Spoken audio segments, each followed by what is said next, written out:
Kapal naman ang mukha ng pamilya mo. Binabastos nyo kami. Hmm? Kumusta na? Laki ng tinama mo ngayon, Insan, ah. Busy ako eh. Ano ba yan? Hindi, Insan, eh. Baka pwedeng, makiusap sa'yo. Manghihiram sana ako, eh. O, kala ko mayaman kayo. Hindi, pambayad ko lang ng Motor medyo nadili lang kasi yung sahod, eh. Baka ka ako, eh. Tsaka, ang ganda ng pwesto mo ron, ha? Lakas, ang dami tao, nakita ko. Oh, hindi kasi kami nanlalait eh, katulad ng mga magulang mo eh. Di ba mayaman kayo dati? Asan na yung yabang nyo ngayon? Hindi, nabalitaan mo naman siguro ano nangyari kay mama, di ba?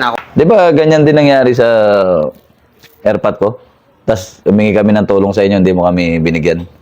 Lalo na yung nanay mo. Si tita. Di ba? Grabe naman. Hindi kami nakalapit doon. Naalala mo nung nasugod si airpot sa ospital? Halos isang linggo sa ICU. Di ba? Kahit isang galong tubig, hindi nyo kami napadalan eh. Tapos pupunta ka rito, manghihiram ka ng pera. Hindi, pagpasensyahan mo Kapal naman ang mukha ng pamilya mo. Di ba? Pagpasensyahan mo na kami dun. Ay, hindi. Kung kami bumalik sa sitwasyon, magkabaliktad tayo. Kami, matutulungan namin kayo. Kami, tinulungan nyo ba? Di ba? Yung kapatid ko, pinapunta ko dun kay tita eh. Oh. Hinagisan pa raw ng tubig eh. Binabastos nyo kami. Magkakamag-anak tayo, tapos ganyan kayo.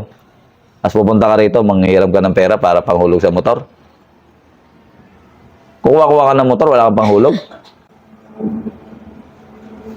Ay, Kaya nga eh. Baka meron ka dyan. may pera ako dito, pero para sa amin lang. Ganyan din naman kayo, di ba? Naalala mo, nanghihiram ako ng bike. Bibili akong gamot ni Airpat. Tapos sabi mo, flat. Tapos nakita ko gamit ng kapatid mo. Naalala mo yun?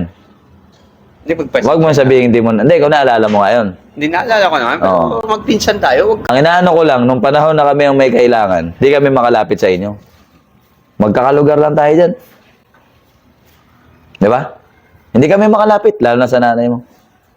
Kay tito, kay tita. Makakupal kasi kayo eh. Hindi, wala. Baka wala kami nun. Wala? Baka walang pera siya. Wala. Kayo ang pinakasensado dati dyan, di ba?